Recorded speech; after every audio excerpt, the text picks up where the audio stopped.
Well, Joshua Steger here from ETFadviser.com.au, and today I'll do my usual weekly rundown of the Aussie ETF market and what investors should be looking at for the week ahead. I'm going to touch on three things today. I'm going to give you an update of the real money model portfolio that we offer as part of our subscription service. So I'll show you the results and how we're invested. So this is the first time I've done it, so that's going to be quite interesting. Number two, I'm going to talk about energy and why I think that's the next cab off the rank in terms of the commodities move.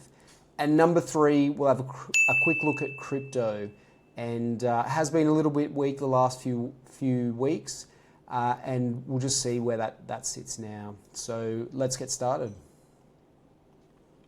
So as I said, first point, as part of the subscription service, I do run a model portfolio. So this is a best ideas model portfolio. We use Sharesight to track it and provide an update in the weekly email to subscribers. And as you can see, we're doing pretty well. So we started that essentially, 1 June, and coming up to the end of September, and we're tracking well now. So we're up about 13%. So we started with 100,000 real money portfolio, so up about 13% versus the market at 5.52. So as I said, I put my money where my mouth is. We're not just putting out theoretical ideas. I'm investing real money into the key ideas. So let's have a quick look at what we actually hold at the moment. So when we're not, so these are basically all the holdings that I've had since we started on 1 June. So essentially we started with cash, so just a AAA beta shares cash, and then when the time's right, we have been investing that. So just in terms of the exposure, obviously we're quite keen on Asia. So there you got Asia, you got CNU, and you got Dragon. So that's the Asia and the Hong Kong, Asia markets, China play. So that's been doing really well for us. As you can see, Dragon's up 27%, so that's incredible. You got Asia at 15%, so that's done really well. And CNU still setting up a bit, but that's also up 9%. So that pretty happy with those exposures. Obviously that takes up the bulk of the kind of portfolio at the moment. We also have some resource exposures, so you can see XMET, which has done well, up about 14%. QRE, which is the beta shares Australian resources sector. So we just added that last week to get a bit more resource exposure. So that's up about 0.5%. And you can see also Atom as well. So really like that energy space, commodities, that's up, that's our second best performing, up over 19%. So you can see what we've traded as well. So we've had crypto, we've got clean energy as well. So that's the other holding. So there's your kind of energy theme. So that's up 11%. So pretty happy with those at the moment. And they're all significantly beating the market, which is really good at the moment. So you can see the ones we traded. We've had Bitcoin, Ethereum as well, and also India, which hasn't played out, but certainly still on the watch list. And of course, we've also had crypto as well. So quite like the crypto space, and I'll talk about that a bit later as well. But overall, very happy with that performance, and hopefully that's just the start. So as I said, I put my money where my mouth is. I'm not just putting out videos for the sake of it and throwing out ideas. This is a real money top ideas portfolio. So let's get on to the next point, energy. So I find it really interesting at the moment that's probably, in my view, is going to be the next commodity space to move out.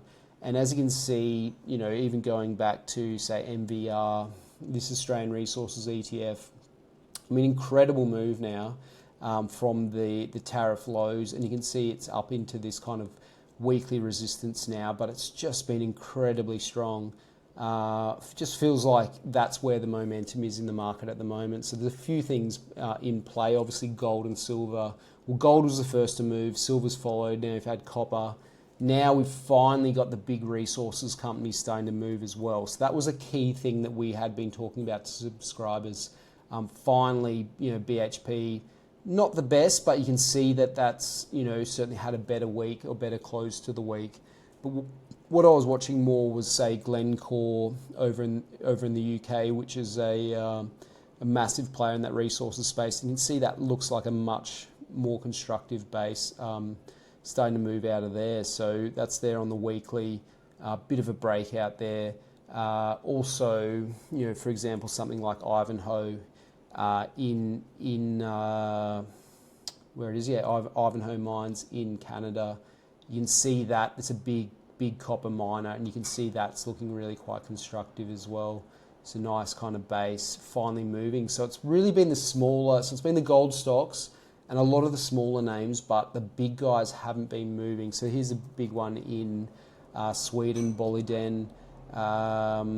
That's finally starting to move out as well. So finally we're seeing some of these big resource companies starting to move, and that's, that basically means that fund managers are starting to chase this trade now as well, because they've been typically underweight resources, and that's been the right place to be. But you can see finally, when they want to play, they can't buy, the small caps or the more speculative, non-income producing resource companies. They got to buy BHP and Rio and Glencore.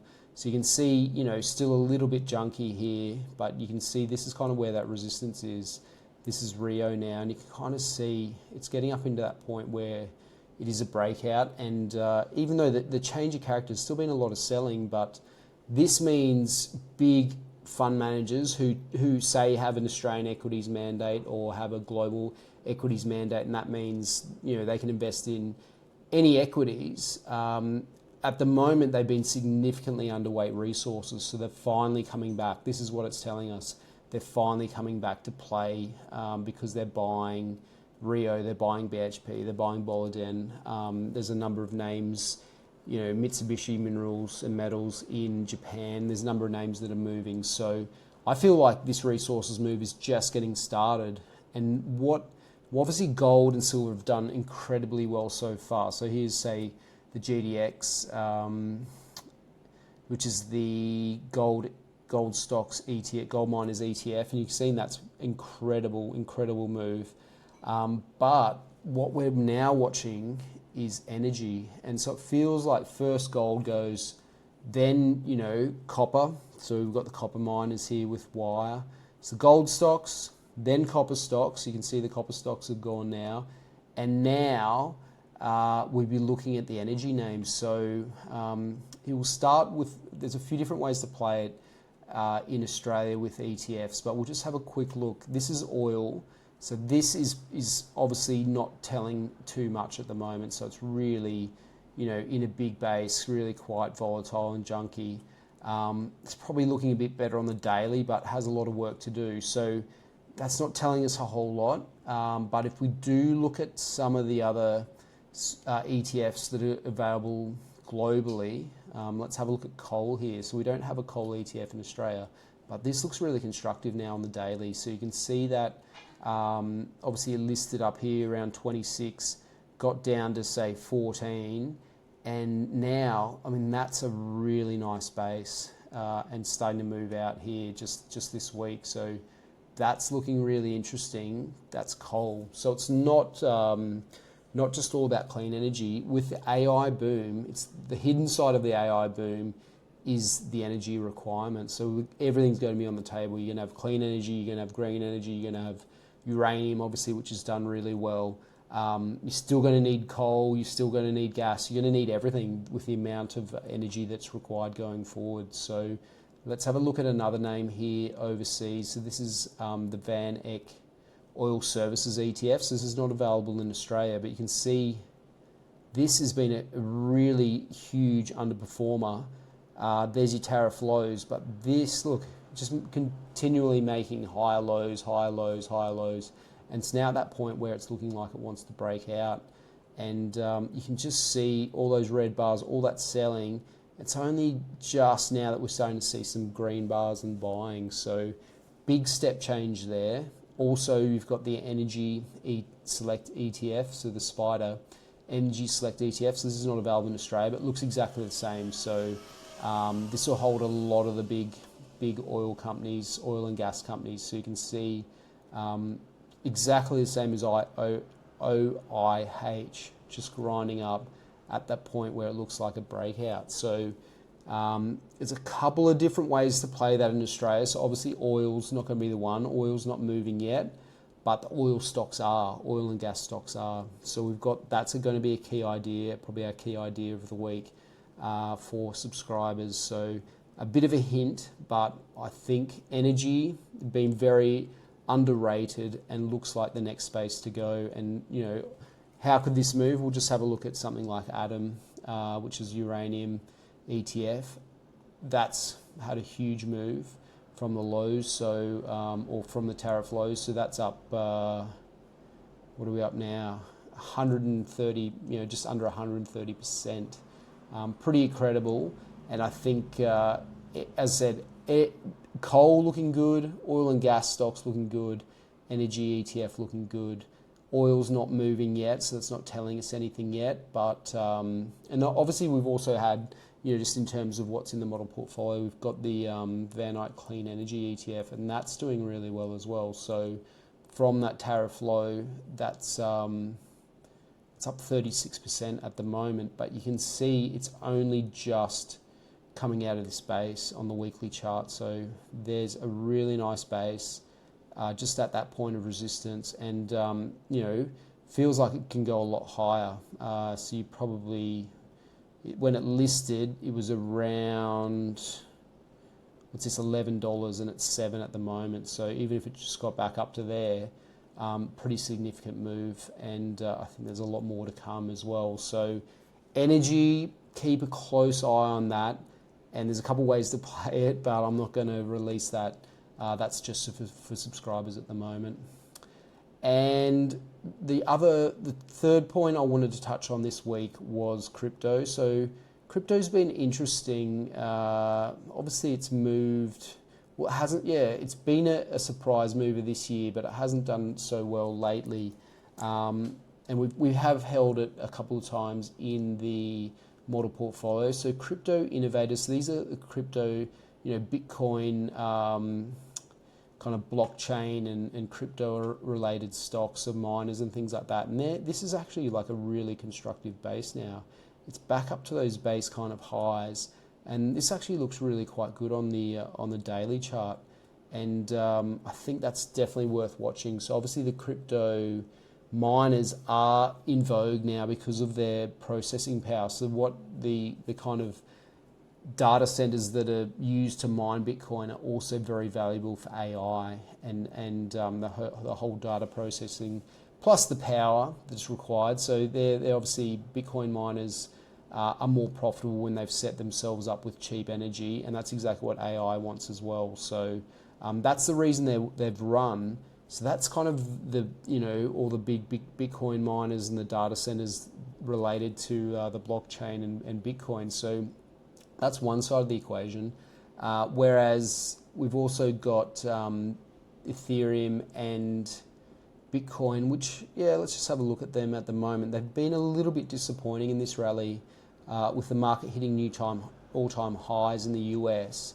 But you can see from that tariff low, Ethereum, even now, is still up 183%. So it's just kind of digesting that that move essentially at the moment. So it's almost like come in to touch the high of this base here. So it still looks very constructive, but we want that to be the low, and that's kind of what I'm hoping at the moment. That's probably the low, or, you know, obviously if it goes low, it just needs a whole lot more time. But if that is the low, we'd kind of be looking for something like that.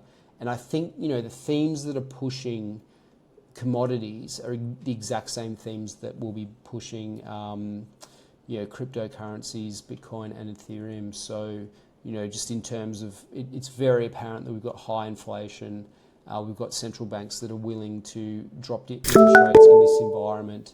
And yeah, that's, you know, the currency, they're certainly trashing traditional currencies. So Bitcoin and Ethereum, you know, like gold and silver and platinum and precious metals, I think all goes in the same basket at the moment. So we'll look at, just looking at Bitcoin here. So once again, that's even now is up about, you know, 50% from the tariff lows. And this was the first mover, and you know, that was a pretty constructive base that it formed here, but it's been struggling a bit as the market hit new highs. Like in Ethereum, we kind of want that to be the low.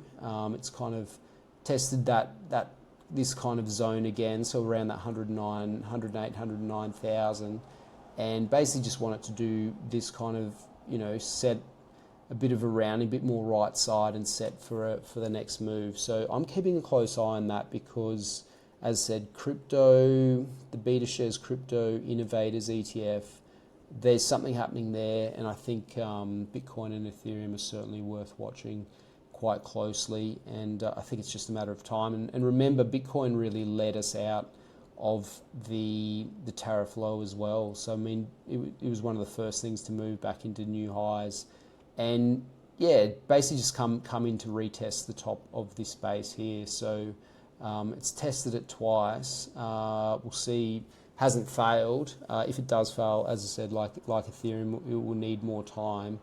Might be 2026 story, but at the moment that's looking constructive, and got my eyes peeled on that at the moment. So that's all I wanted to cover this week. So obviously got to give you a portfolio update, something we provide to subscribers, real money.